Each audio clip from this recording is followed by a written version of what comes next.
এই যে পিছনের যে জায়গাগুলো দেখছেন, এই জায়গাগুলি কয়েকটা জিনিস আমরা জানি।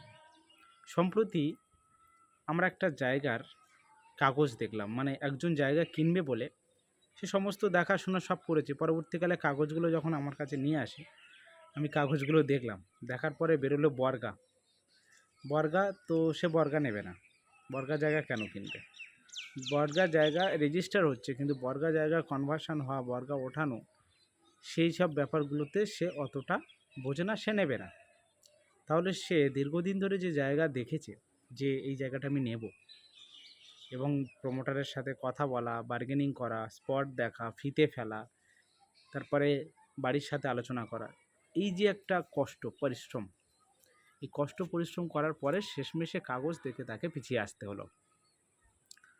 এখন এরকম ঘটনা অনেক ঘটে। আবার দেখুন, আপনি জায়গা কিনেছেন, মানে সম্প্রতি এটাও আমি দেখেছি, সে ব্যক্তি তারা প্রায় 40-50 জন একসাথে একটা জায়গা, অনেক বড় জায়গা কিনেছে। সবার আলাদা আলাদা অংশ কম বেশি করে কিনেছে। কেনার পরে দীর্ঘ 4-5 বছর কেউ স্পটে আসেনি, প্লটে আসেনি, এবং দীর্ঘ 4-5 বছরের পরে যখন তারা স্পটে এলো, এসে দেখছে তাদের জায়গাতে কেউ মাটি কেটে বিক্রি করে দিয়ে এবং সেটাকে খাল বানিয়ে মাছ চাষ করছে, এবং সেটা এখন লিজে আছে।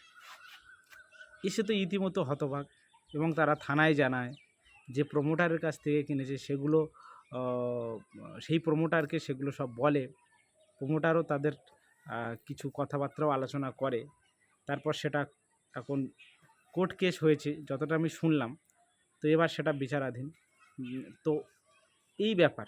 আরেকটা হয়েছে যে আমরা জায়গা কিনে নিলাম, মানে এটা আমি বিষয় হিসেবে দেখছি না, এটা কোনো এক ব্যক্তি ধরো কিনে নিল। সেই ব্যক্তি কিছুদিন পরে যখন স্পটে যায়, তখন অন্য ব্যক্তি বলছে এই জায়গাটা আমার, আপনার কি করে হয়? তো সেসব ঘটনা আমরা দেখেছি। তো এইরকম অনেক ঘটনা আমরা প্রায়শই দেখি। আজকে এই ভিডিওতে আমরা কয়েকটা টিপস জানব। আপনি পশ্চিমবঙ্গে তথা সারা ভারতবর্ষের যেখানেও জায়গা কেনেন না কেন, সেই জায়গা আপনি নিঃসন্দেহে এই টিপসগুলো ফলো করলে অনেকাংশে আপনি মানে ভুল ত্রুটি হওয়া থেকে মুক্তি পাবেন, ঠকার থেকে মুক্তি পাবেন। এখন জায়গা কেনার আগে আমরা টাকা সঞ্চয় করি। কেউ রেসিডেন্সিয়াল পারপাসে হতে পারে, কেউ কমার্শিয়াল হতে পারে, কেউ ভালো লাগার উপরে করতে পারে। যেমন বড় বড় বাগান বাড়ি, রিসেন্ট কয়েকটা বাগান বাড়ি সেল হলো। আমি প্রথমত আগে এই জায়গা কেনাবেচা সম্পর্কে অতটা মানে আমার ছিল না, কনসেপ্ট ছিল না। আমি জায়গা কেনাবেচা কেউ যদি আমার রিলেটিভ, কলিগ বা পাড়া প্রতিবেশী বলেন, বা কোনো দূরের থেকে কেউ ফোন করে বলল, বিভিন্ন লোক বলে যে আপনি একটু দেখে দিন, আমি ভয় পেতাম।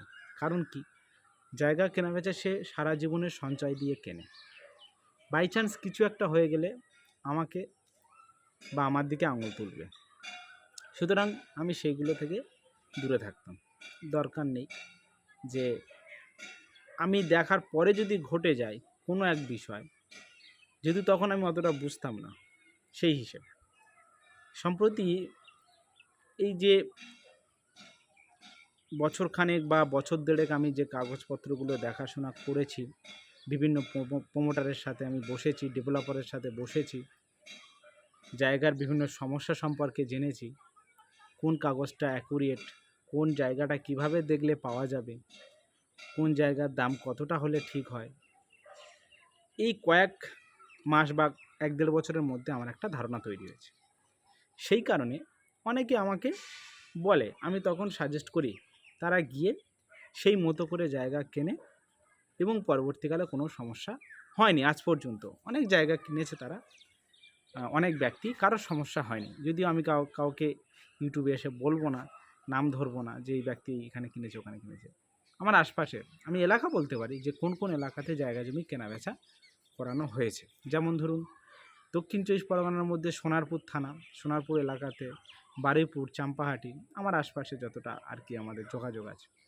এবার আমি কেন এইগুলো ওদের যোগাযোগ দিই, কারণ যাদের সাথে আমরা কাজ করি, যাদের কাজ আমরা করি, সে এডিএসআরে হোক, বিএলআর অফিস হোক বা কোর্টে হোক, তো তার মধ্যে কয়েকজনকে আমরা বেছে যে এই ব্যক্তিগুলো জেনুইন আছে, এদের কাজকর্ম ঠিক আছে, কাগজপত্র ঠিক আছে, কথাবার্তা ঠিক আছে, ভবিষ্যতে যদি কিছু ঘটে সেটাও পজিটিভ ঘটবে, নেগেটিভ না। তো সেই সবগুলো দেখে আমরা সাজেস্ট করি যে আপনারা ওখানে যেতে পারেন, ওনার কাছে নিঃসন্দেহে আপনি এটা পেতে পারেন। সেই হিসেবে তারা নিয়ে উপকৃত, সেটা পরের কথা। এখন যতটা ভালো তার ততটাই খারাপ পাওয়া যায়। পশ্চিমবঙ্গের বিভিন্ন জায়গায়, ভারতবর্ষ বিভিন্ন জায়গায় জায়গা তো কেনাবেচা হয়, মিডিলম্যান থাকে, দালাল থাকে, প্রমোটার থাকে, ডেভেলপার থাকে এবং ওনারও থাকে, সবাই কেনাবেচা করে। এখন সবাই কি ঠকে? না, সবাই ঠকে না। যারা জানে না তারা ঠকে, যারা জানে তারা ঠকে না। পশ্চিমবঙ্গে আমরা যেমন দক্ষিণ ২৪ পরগনায় বসবাস করি, এখানে চাম্পাহাটি, বারুইপুর, সোনারপুর, ক্যানিং, বাসন্তী, নরেন্দ্রপুর এইসব এলাকার যারা জায়গা জমি কেনে সাধারণত খুব বড় দুর্ঘটনা দেখা যায়নি, কিন্তু হ্যাঁ, এর মধ্যে আবার অনেক দুর্ঘটনা দেখা গেছে যেগুলো আমাদের কোর্টে বিচারাধীন। তো সেই সব ম্যাটারের যে ভুল ত্রুটি থাকা অবস্থা যারা ঠকেছে, সেইগুলো কয়েকটা জিনিস আমি তুলে ধরবো এই ভিডিওতে। আমরা অনেক কিছু এর আগে আলোচনা করেছি, এখন আমরা কয়েকটা টিপস আলোচনা করব। আপনি যখন কোনো জায়গা কিনবেন, আপনি একটা বড় জীবনের সঞ্চয় দিয়ে জায়গা কেনার পরিকল্পনা করছেন। সেটা রেসিডেন্সিয়াল পারপাস হোক, কমার্শিয়াল হোক, বাগান বাড়ি হোক, কিংবা ভাড়া দেবেন সেরকম যে কোনো পারপাসেই হোক। আপনার প্রথমে জানতে হবে আমি যে ব্যক্তির থেকে জায়গা কিনবো সে ব্যক্তি জেনুইন কিনা, প্রথম কথা। তারপর যে স্পটটা উনি দেখাচ্ছেন ওটা অ্যাকচুয়ালি উনি নিয়েছেন কিনা, ওনার হাতে রয়েছে কিনা, অ্যাকচুয়ালি ওই জায়গাতে উনি ব্যবসা করছে কিনা, এটা আপনাকে মোটামুটি সঠিক হতে হবে।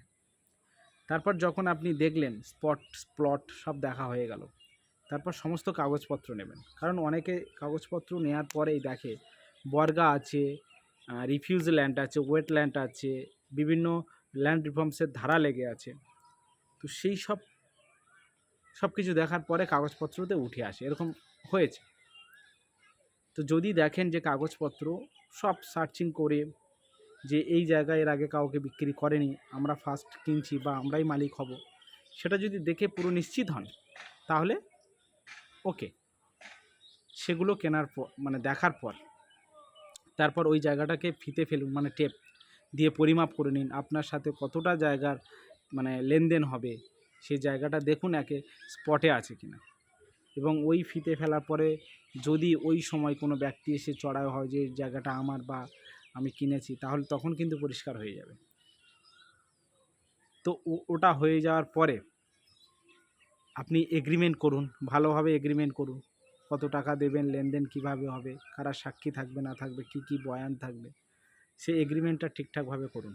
করার পরে আপনি টাইমে ইনস্টলমেন্ট পেমেন্ট করছেন বা এককালীন পেমেন্ট করছেন, সেগুলো তো সব আপনাদের ব্যক্তিগত মধ্যে থাকছে।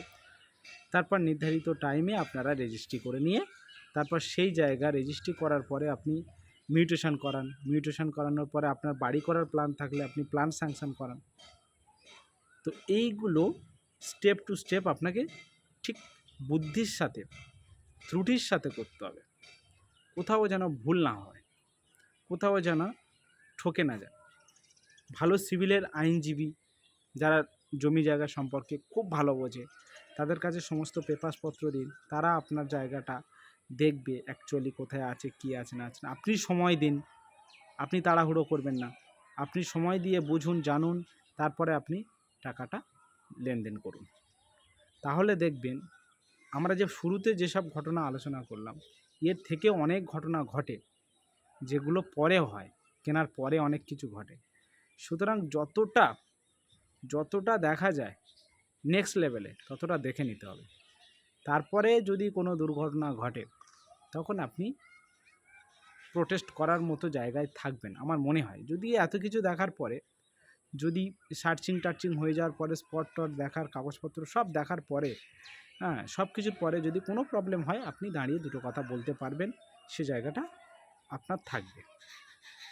তা না হলে বিভিন্ন দুর্ঘটনা ঘটতে পারে, এবং সেই ঘটনাকে সামাল দিতে গেলে সমস্যা হতে পারে। আমরা সম্প্রতি কয়েকটা জায়গা দেখেছি, যে জায়গাগুলো কাউকে দেবো বলে ভেবেছিলাম বা করে দেবো বলে ভেবেছিলাম, অনেক জায়গা আছে এবং জায়গার কাগজপত্র ওকে আছে, যারা খুব নিয়ারেস্ট লোক খুব এসে বলে যে জায়গা করে দিতে হবে বা করে দিতে হবে, কারণ ঠকছে যে পরিমাণে, তো আমরা সাহস পাই না কাউকে বলতে, আর করিও না। খুব রেয়ার কোনো ভালো প্রমোটার পেলে কাগজপত্র ওকে আছে, তখন আমরা সাজেস্ট করে দিই যে আপনি গিয়ে কথা বলে দিতে পারেন, আমাদের এর সাথে কোনো ইয়ে নেই, আপনি ডাইরেক্ট গিয়ে কথা বলুন। তাতে কি হবে, সে সুরক্ষিতভাবে জায়গা কিনতে পারবে। তবে হ্যাঁ, জায়গা জমি কেনার আগে কয়েকটা টিপস এই ভিডিওতে আগে যে আলোচনা হয়েছে অবশ্যই মাথায় রাখতে হবে।